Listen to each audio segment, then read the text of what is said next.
Greetings for the day.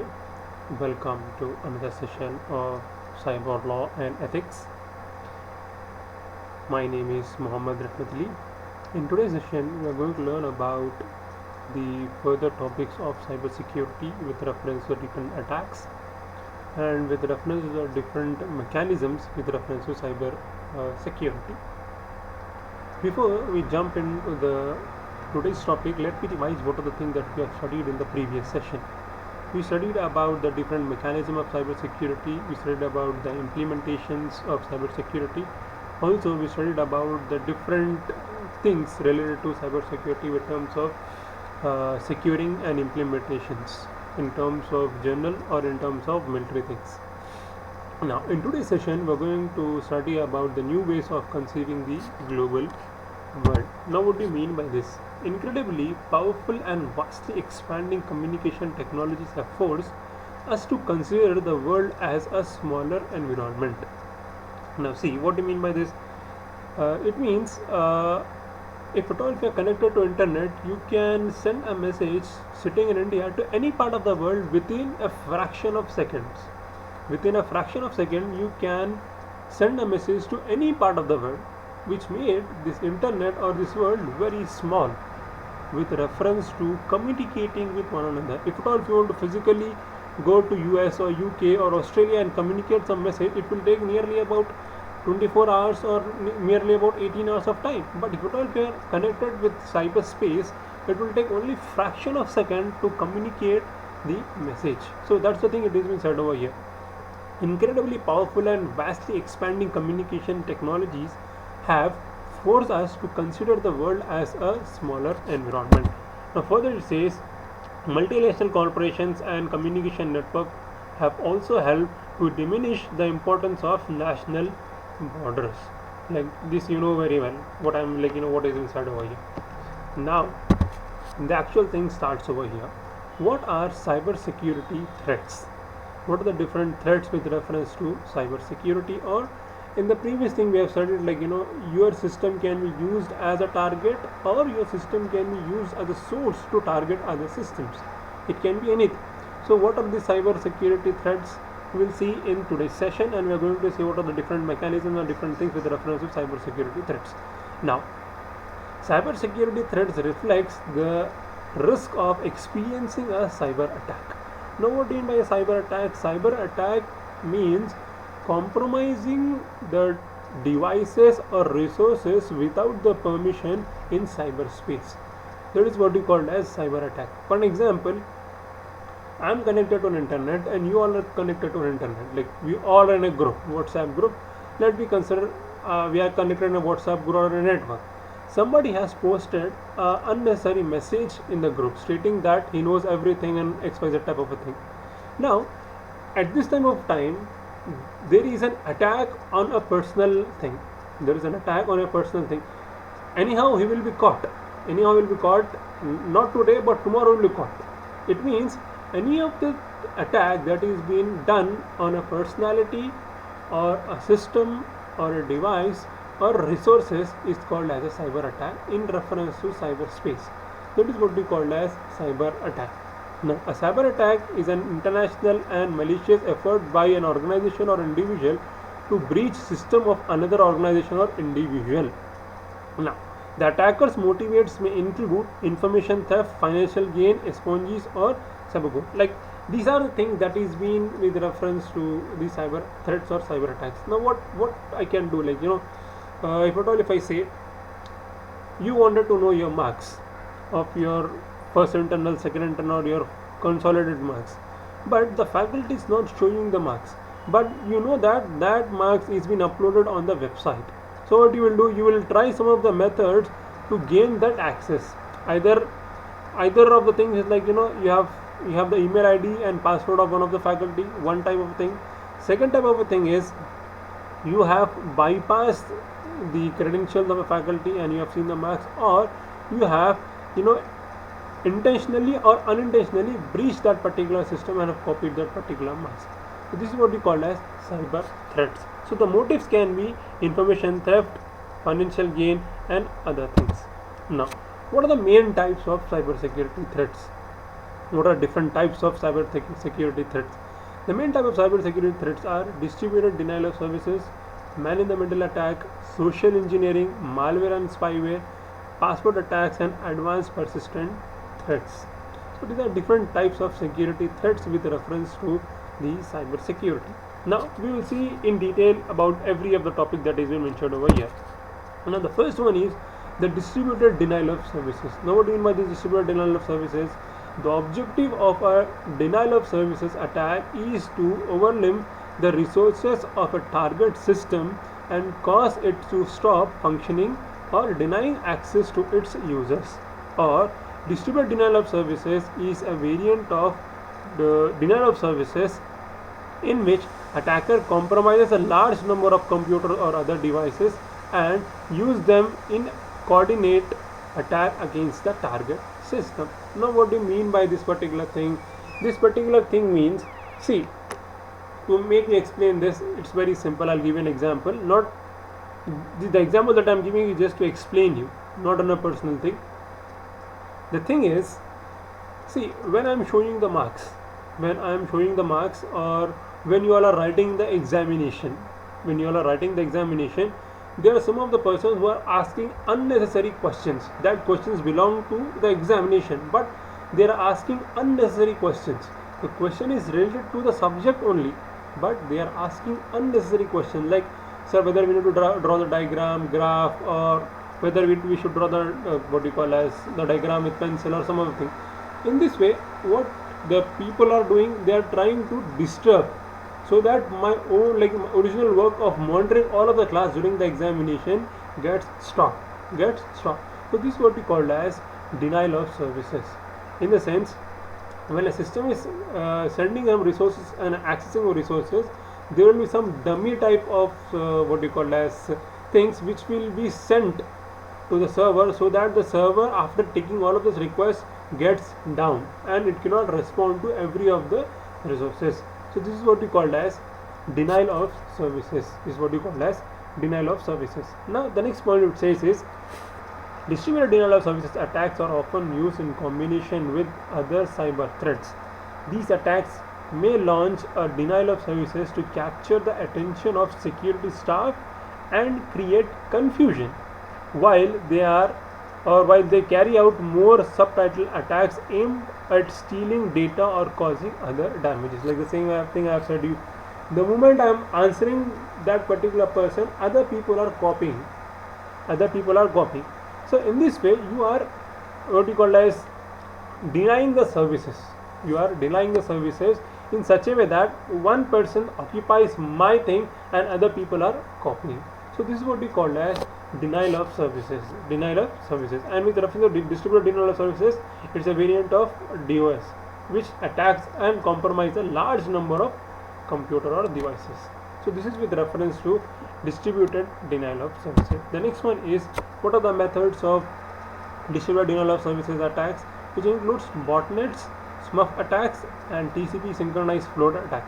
So you can study on the screen. You can pause this particular video and you can study what are the things which includes botnets, smurf attacks, and TCP synchronous flood attacks. So you can pause the screen over here and you can read these are the methods of distributed denial of services. Now the next type of attack is man-in-the-middle attack. This is a very common attack which happens in day-to-day things. That is only the reason WhatsApp is end-to-end encrypted. This is the main reason WhatsApp and other messaging things are end-to-end encrypted. And with reference to not only with reference to WhatsApp, there are many other different things. Your emails and your the message that you send on internet or with using different messaging applications. This particular attack is common. Now what this particular attack is all about? When users or devices access a remote system over the internet, they assume they are communicating directly with the server with the server of the target system. In man-in-the-middle attack, attacker breaks this assumption, placing themselves in between the user and the target server. Now when two people are communicating with one another, there will be a third person sitting in between and he will be reading the messages, or he will be altering the messages, or he will be just seeing the messages. Okay, there are two persons who are communicating, and I am the person who is in the middle. I can do either of the things. Either I can see the messages, either I can copy the messages, or I can what you call as change the message and send it to other person. This is what you call as man in the middle attack. So what it says, when users or devices access a remote system over the internet, they assume they are communicating directly with the server of the target system. But in a man in the middle attack, attacker breaks this assumption, placing themselves in between the user and the target system. Now, once the attacker has intercepted communication, they may be able to compromise users' credentials, steal sensitive data, and return different responses to the user. For an example, I have said hello, you are receiving hi. This is also one of the man in the middle attack, because there is someone third party who is monitoring your messages. See, also with reference to your general perception that you have with reference to your mobile phone, you have pattern lock or you have code lock on your mobile phones. Why you keep that particular code lock or pattern lock? So that no other or no unauthorized person can access that particular device or that particular mobile phone. If at all somebody knows the pattern or somebody knows that particular password of that mobile phone, what he can do, he can be a man in the middle attack. Because you may not be sending the message, but that person can send that particular message, or he can alter the message, or he can delete the messages also. So this is with reference to the man in the middle attack. Now what are the examples with reference to man in the middle attack? Session hijacking, replay attacks, IP spoofing, and airdropping attacks. So these are the general, like I'll give you an overview of this particular thing. Generally it is session hijacking. What do you mean by session hijacking? Session hijacking in the sense, the moment you start a session or you start a conversation with the other person, that is what we call as a session. The moment we exchange the certificates, the moment we recognize one another, that particular thing is called as a session. So what the person will do? The person will do a hijacking of the things. The person will do an hijacking of the things, and the third person will be listening to your conversation. Now how it will be done? To give you a general example, if at all if you have a landline phone in your house, if at all you have a landline phone in your house, if at all some, like in your home there are 3 telephones who have been connected in landline. In the sense, if at all somebody calls, you can pick up the call from any of the 3 places. Now what it has been done is, like a person who was talking on the phone with the other person, you have picked up the phone at the 3rd place and you are listening to their conversation. This is exactly called as man in the middle attack. This exactly is called as the man in the middle attack, or this is what we call as session hijacking. The best example is this session hijacking, in the sense, when 2 persons are having a conversation with one another, the third person is trying to listen to the conversation, or and from day to, like from time to time he is passing some messages, like he is passing some of the messages in between the conversation, making them feel panic. This is what we call as the man in the middle attack. The next one is with reference to the replay attack, IP spoofing, and eavesdropping attacks. So this is with reference to the man in the middle attacks. I'll read it for you. A cyber criminal eavesdrops on network communication and replays the messages at a later time, pretending to be the user. Replay attacks have been largely migrated by adding timestamps to network communication. This is with reference to the replay episode that we have. The replay episode that we have on television, that is what we call as replay attacks. What we'll do, I'll copy the same session and I'll put it on another window, putting messages one after the another. This is what we call as replay attacks. The next one is with reference to IP spoofing. An attacker convinces a system that it is corresponding with a trusted known entity. The system thus provides the attacker with access. The attacker forges its packet with the IP source address of a trusted host rather than its own IP addresses. This is what we call as spoofing, IP spoofing. I hope you know more than me with reference to this IP spoofing, or because you all have done in the previous things. I know you all have done with reference to this IP spoofing. The next one is with reference to the social engineering attacks. Now what do you mean by the social engineering attacks? Social engineering attacks works by psychological manipulating users into performance action desirable to an attacker or divulging sensitive information. This is what we call as social engineering attacks. Now what social engineering attack is all about? Social engineering is all about the phishing, spear phishing and homograph attacks. Now what do you mean by this phishing attacks? Phishing attacks are those attacks which pretends to be an original content but is a pirated one. For an example, you will be getting some of the messages on your email, on your mobile phone or on your WhatsApp stating that if at all you want to log into the Facebook, please use this following account, or please read this particular message about this particular fraud clicking on this link. When you click on that link, you will be redirected to a page stating to enter your credentials, wherein you will be entering your username and password. The moment you enter the username and password and you click enter, you will be redirected to the new or actual login page. Now what will happen to this particular thing? The credential that you have entered at the previous page will be sent to the attacker. So this is what we call as phishing attacks. Phishing attacks means the page will look exactly like the original page. Now how will you detect this particular phishing attacks? You can detect this particular phishing attacks if at all if you are getting any of the links from any of the players, see to it that it has HTTPS as a last word. If at all it is HTTPS, then you can I'm not saying you should, you can trust on that particular website. You can trust on that website. If at all it is HTTP, only HTTP, then it is for sure and a website which is trying to retrieve your data or which is trying to compromise your particular data. So this is what we call as phishing. Now what do you mean by spear phishing?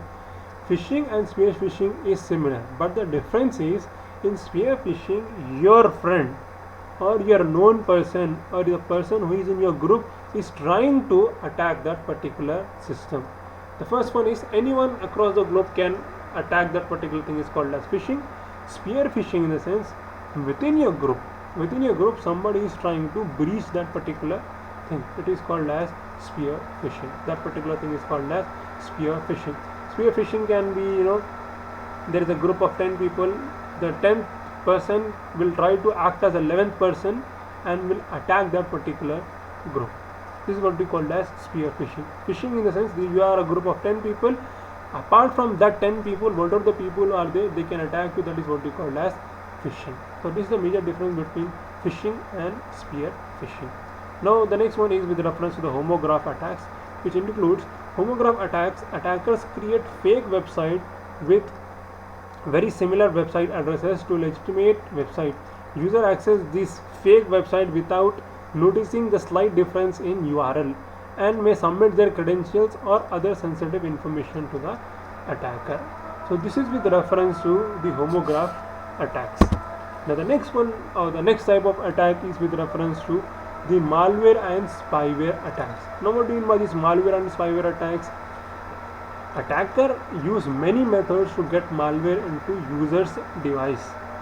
User may be asked to take an action such as clicking a link or opening an attachment, or in other cases malware uses vulnerability in browser or operating system to install themselves without the user knowledge or consent. Now what do you mean by this? Malware or spyware are a type of attacks which, if at all if you are downloading any of the movies, the moment you click on that particular movie download link, you will be redirected to another page stating that your particular software are expired, or please update your Adobe Photoshop, or you will be getting some of the other type of links. If at all you click on that link, the moment you click on the link, you are giving the access of your particular system to other attacker. Now that attacker will try to access all of the things on your system. It may include your audio, video, photographs, your personal data. It can be anything.